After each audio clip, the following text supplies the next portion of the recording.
Oh, good evening, and welcome to Having a Drink with Mink. I'm your host, Jason Mink, and I was just, well,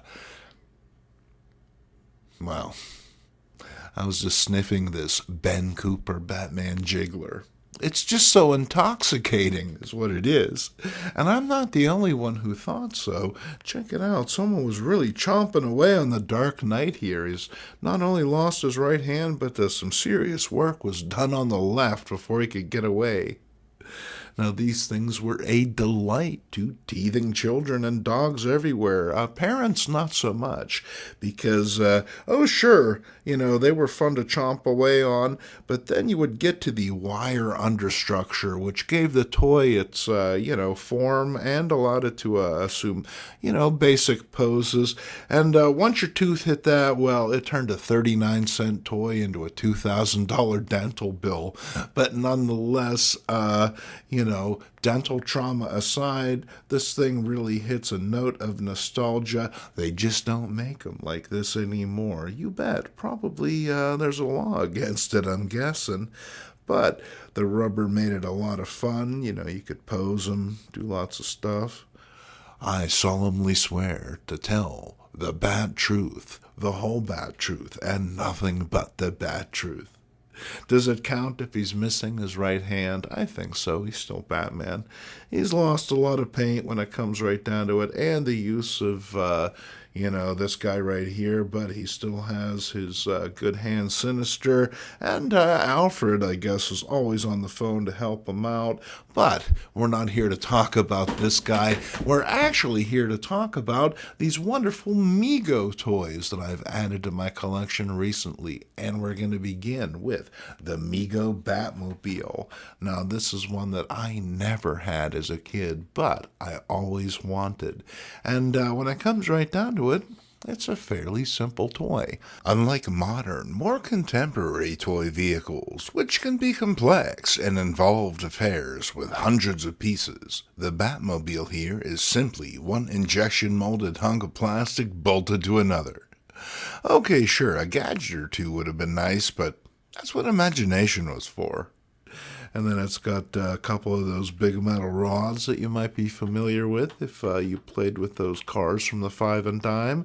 Big chunky wheels, but nonetheless, that allows it to drive back and forth. And, that's pretty much what you would need your Batmobile for, huh?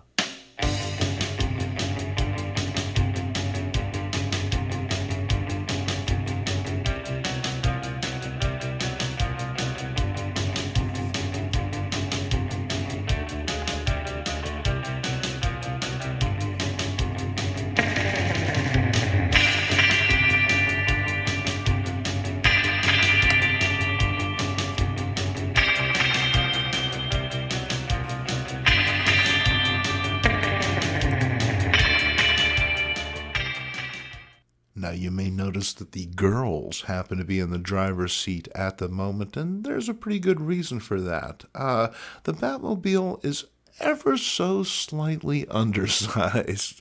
Perhaps in Mego's bid to save a buck or two, or, perhaps it was just some miscalculation with the factories overseas, but Batman and Robin look a little big in this thing, almost as if they're riding one of those 25-cent things outside of the grocery store. You know what I mean? And, that's not a big deal, though, because Mego saw to it that there was another vehicle for them to ride in as well. Now, this is the Batcopter. Oh, sure, it might not really look like the Batcopter you're familiar with from comic books. It's actually affectionately known as the Shoe because of its shape, but nonetheless, this is a much beloved toy in the Mego community. When you're driving in it, you just need to be careful. You're not going to want to wear the cowl with the big ears because there isn't really a whole lot of headroom. But this allowed you to fly around the neighborhood, given you had some pretty good arm strength. And when you got tired, well, you could put it down and just sort of scoot about as well. And this shares a lot of the same construction styling when it comes right down to it. The underside is hollow. There's not a whole bunch of stuff under there, molded detail or jets or anything like that. And as far as the front goes, we'll do our best to take this out. It's actually more like an amusement park ride than something you would expect a millionaire to be driving around in. But then again, you wouldn't expect him to be driving around with an 18-year-old kid or, with a pair of dishwashing gloves on. So either way. But pretty happy to add these items to the Mego toy collection. Oh, it's growing, baby. Every day it gets bigger and bigger. What are we going to do with you, Robin? We'll set you down here. And all of these fantastic toys and so many more can be found in the Heroes World catalog.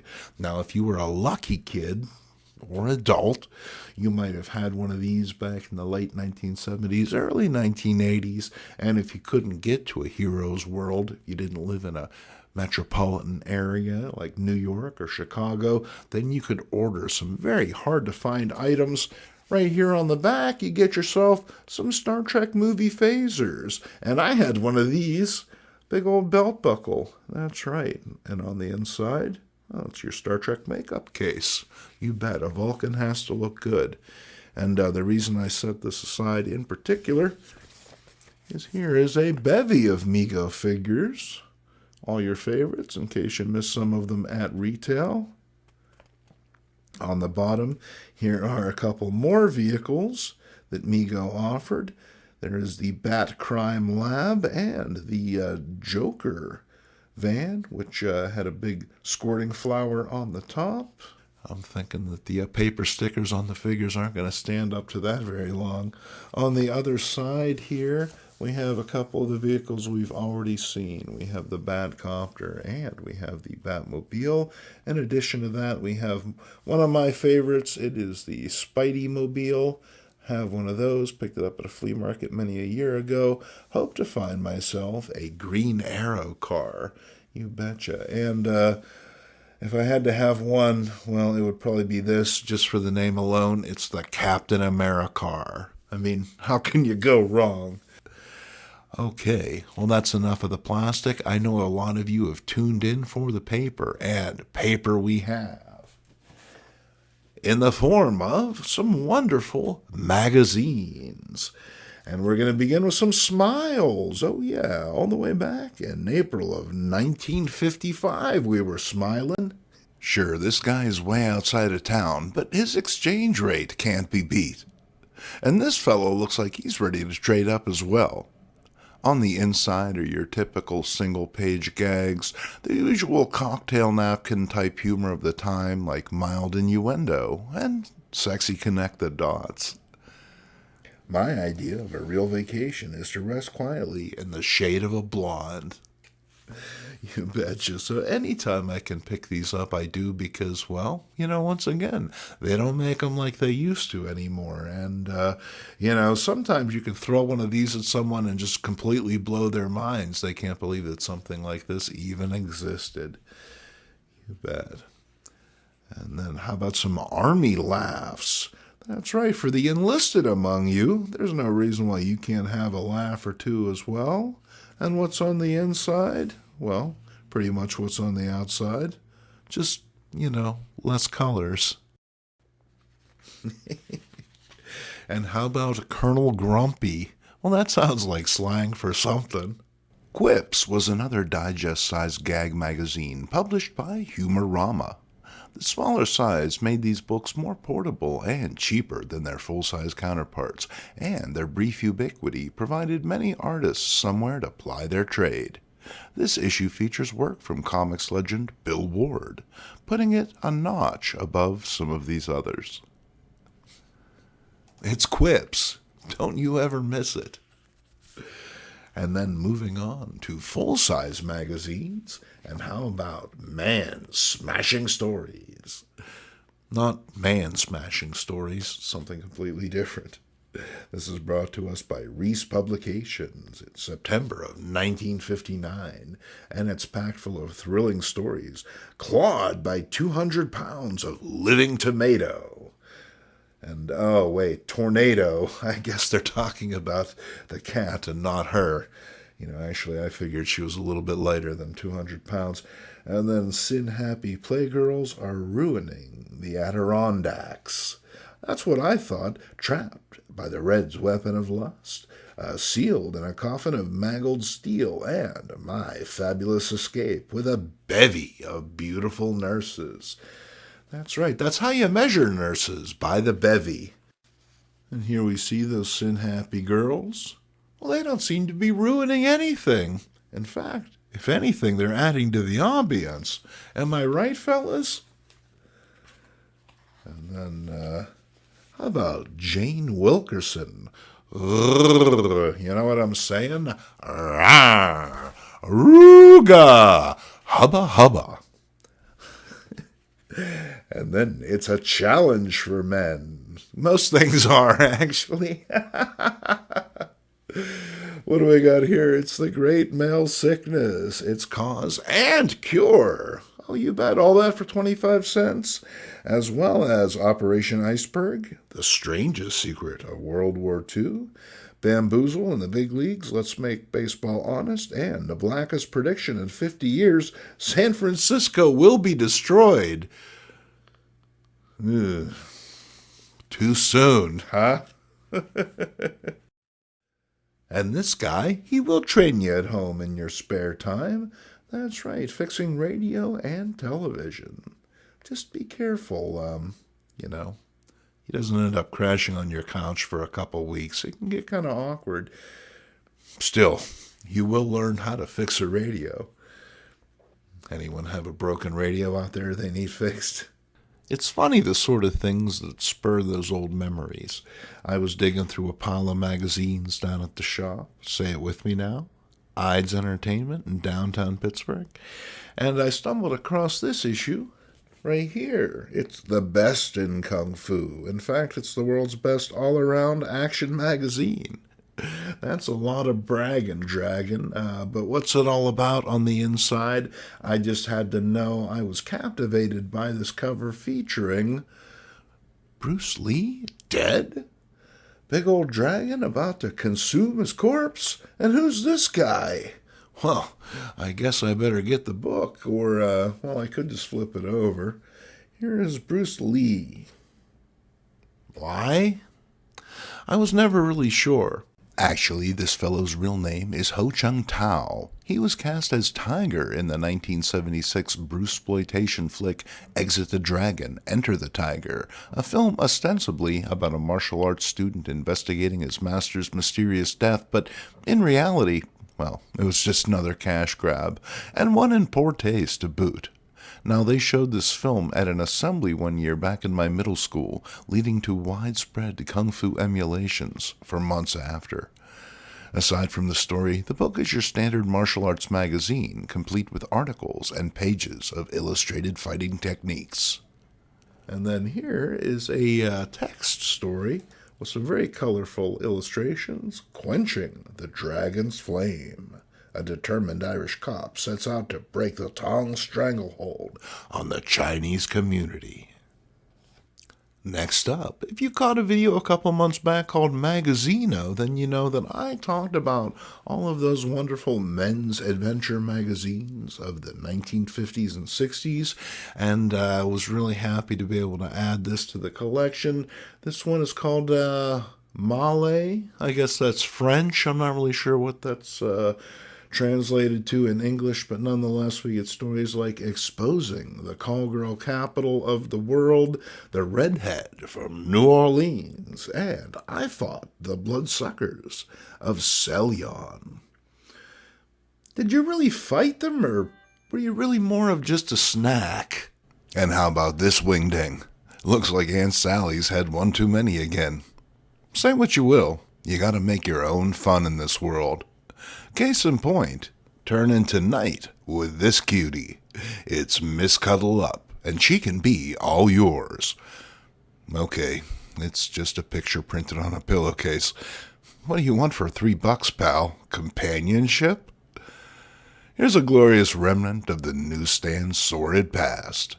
Crime Detective is so lurid, my scanner won't even copy the front cover. The M came out nice, though. On the inside, throw away that truss. Seriously, that thing is freaking us all out. It slips, it chafes and grips, and I just don't want to know, to be honest with you. I'm far more interested in the Modern Sex Manual, featuring the latest discoveries of 1949. What do you mean, there's another position? And they let you test the books before buying? I'll have to run this by my clergyman before joining in, thanks. And how about criminal investigation? Have you got what it takes? You have to be this tall to be a fingerprint expert. From detectivery to delinquency, it's HEP CATS magazine, and it's the ginchiest. Cotton to this ad, featuring over 1,000 glossy pics with your favorite heartthrobs, Clinks Pinkerton, Scoopy McGee, and Pud. All your favorites. Then, what mom should tell you about boys, making out, and sex. Here, Donna Reed has a tender moment sharing some of those discoveries she and Pop made back in '49, much to this wide-eyed teen's horror. And all the while, the doll looks on, a knowing smile on its frozen face. The Hangover Party sounds like one of those indie bands so popular in the '90s, but instead it's just more mayonnaise and celery nonsense about clean living. I don't know about the rest of it, but hey, at least the artist got my eyes right. Then, are you ready for Cool Gossip Corner? Kathy Lee won a beauty contest at the age of 3? Wait a minute, that's not gossip. I want to hear about how she snuck into the Bhutanese embassy in a laundry basket and smoked reefers with Miles Davis all night. Then moving on, custom hot rodder, and dig this wild hog. Oh yeah, you bet. It's very skittly when it comes right down to it. What's this guy's story? He's C-Note, and he's got a trike that finished in the spirit of Christmas. And if you wondered what happened to the guy who played Grizzly Adams after the show was canceled, well, he traded in the bear for a hog and did all right for himself. Well, that was a little bit dry when it comes right down to it. I expected a bit more from a motorcycle magazine. Hopefully this one will have a bit more juice. This is Choppers. And what do we got in here? Road Racing Chopper, Outrageous Bikes Payoff, and the world's first chopped Moto Guzzi. And not only that, we had a full-color Halloween Chopper poster. One thing I loved about these old magazines is they really would lean into something like Easter or Halloween. You want to see that Easter issue of Choppers magazine, you bet. Here on the inside, I attempted to scan this. My scanner wasn't having it, like I said earlier, so I can at least show it to you here. Oh, yeah. Now, there's a movie worth bringing back the drive-in for. And finally, we saved the best for last. Are you ready to commit to a biker lifestyle? Well, it turns out you don't have to. You can just buy the magazine. I mean, believe me, just one of these really opened my eyes to what it's all about. Biker Lifestyle comes to us from the good folks at Biker Press, and I say that out of a genuine appreciation and affection, and not on the off chance someone from there sees this video and decides to take me for a ride, so to speak. The magazine is unfiltered, showing a pretty candid view of what life was like back in biker culture of the 1980s. And we begin with the biker gals of Germany. The sort of ladies that you might glance for a heartbreaking moment breezing past on the back of an FLH Electra Glide. Fun, fun, fun is the Autobahn, especially with these feisty Fräuleins. Now, let's see where we are. We have Madeleine, Bonneval.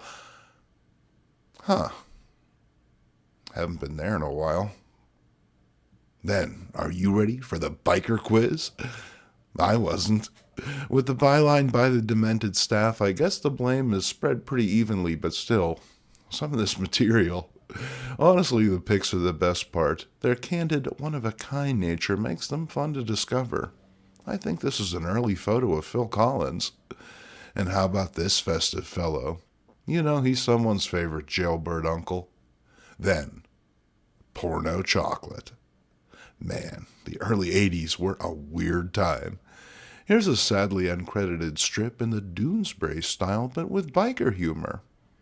And here's a picture of a guy peeing on some old phone booths.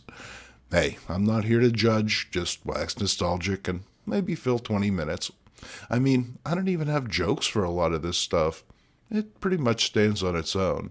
It was and is an intense and immersive culture, as evidenced by these pics of the Christmas toy drive. Pretty decent, if you ask me. Mommy, I don't like Micronauts. Shut up and take the toy. Now, most of what's in here, I can't show you. Not because it's violent or objectionable, simply because of society's hypocritical standards. While today's latest musicians twerk and gyrate in an orgiastic display of Babylonian hedonism, I have to worry about losing my channel over an areola. I mean, is a butt cheek or three really a bannable offense? It's simply acknowledging the existence of a thing now so objectionable society must deplatform and depersonalize the individual just to repress it. In our pursuit of a better and fairer world, we stand to lose more than we can even conceive. At least, that's what my friend Pervert says. All right, well, cheers to you, Pervert, and cheers to all of us for sticking around to the end of this episode. And if you didn't, come on, man, what are you doing? Okay, well, I am Jason Mink. I hope you enjoyed yourself once again. These old guys who like old comics t-shirts, they're back, baby. Do you really want to face summer without one of these colorful deals? That's right, you're not going to want to flick your lighter and scream Freebird without rocking this thing. No, sir, get yours at the link below. Okay, well, until next time, cheers.